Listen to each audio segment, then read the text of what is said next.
My ex was a serial cheater, caught him multiple times, but I was so convinced if I loved him hard enough he'd change. Cringe. It escalated to these two women showing up at our house, or my job, looking for him, some gloating about their relationships with him. This lasted a single week. I'll round back to this. Ex and I were very sexually active. Up to 3 times a day, all of a sudden. He wouldn't go near me.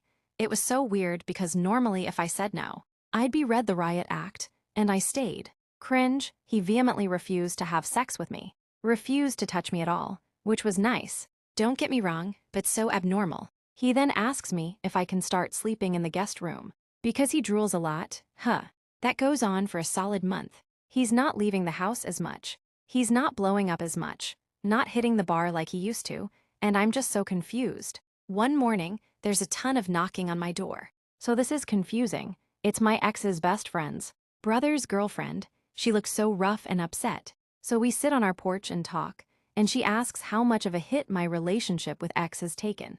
I have no idea what she's talking about. I tell her how he's completely closed himself off, and we don't even sleep in the same bed anymore. But I don't know why or what happened. She starts having a panic attack and calls her boyfriend. She starts crying that I probably have it, and I'm like, whoa, what is happening? Have what?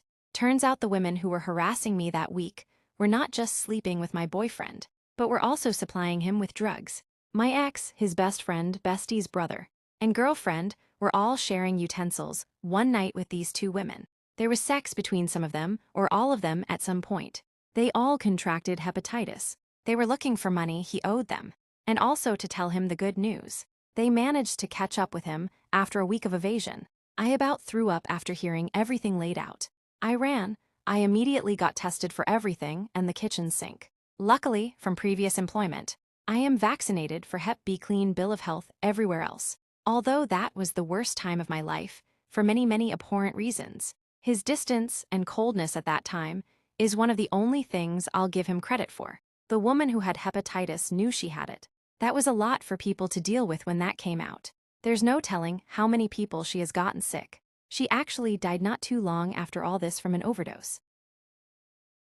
Tone. Every night. I keep hearing tapping under my bed. Not random tapping, but slow, steady, knocking, small breath. And last night, I finally decided to check. Voice trembling. I lifted my mattress and found a tiny wooden door built into the bed frame. A door I swear was never there before. Scared whisper. When I opened it, a cold breath hit my face. Inside was a dark, tiny room. And on the wall, written in red, whisper, stop opening the door. Quick inhale. I stepped back, and something grabbed my ankle. Panicked. I kicked, ran, and the door slammed shut behind me. Terrified, soft. Now the tapping is back, but tonight, it's coming from outside the door. My family drama experiences can be summed up in 2 words. My mother. Here's one story. My mother was a single mom, had various boyfriends, one husband, hanging around, drug addict, alcoholic, all that exciting stuff. When I was 13, we were living in a room in this house way out in the desert. My older sister was 16 and had already moved in with friends. I'm not sure why, but for some reason we had to leave the place we lived in prior, so my mom rented us this room to share, with most of our stuff in storage. I didn't know the man we lived with. I think his name was Mike, but I could be wrong. My mom pretty much just came up to me one day and said, we're moving, and that was that. Anyway, after we had been there about a week or so, I was home one day and my mom was laying on the couch in our room, and she seemed to be slipping in and out of consciousness. I kept trying to wake her up, but she was completely out of it, so I went to go call an ambulance. We didn't have a phone in our room, so I went to the living room to use the phone. Mike was on the phone, so I asked if I could use the phone. There was an emergency, my mom was sick and I need to call an ambulance. He ignored me at first and then got annoyed with me, wouldn't let me use the phone.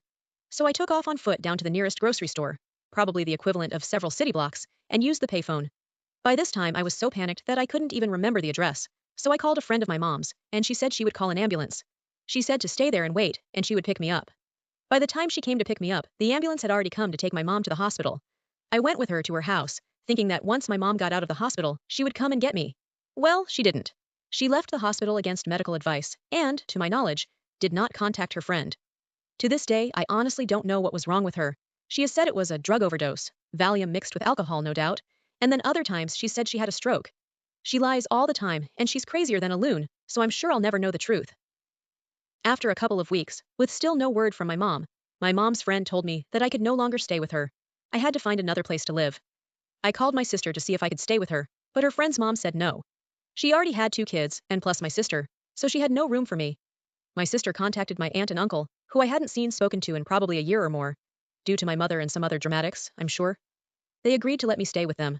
I moved in with them with nothing but the clothes I was wearing, plus one duffel bag of things. A few clothes, some cassette tapes, stuff like that. After staying with them for a few days, they offered to adopt me, and I agreed since I didn't really know what else to do. Finally, after about a month, my mother surfaced. I sat in my cousin's room and waited to find out where I would be living next. I could hear my mother and my uncle yelling at each other, and eventually, my mom came into the room and started telling me to pack my shit and get in the car. We were leaving. My uncle came after her, yelling, and I just sort of freaked. I ran out into the backyard to get away from them. I told my mother that I wanted to stay there, and when she had a job and a new place to live, I would come live with her. In my 13-year-old, emotional freaked out state, that seemed like the most logical solution. This sparked much dramatics.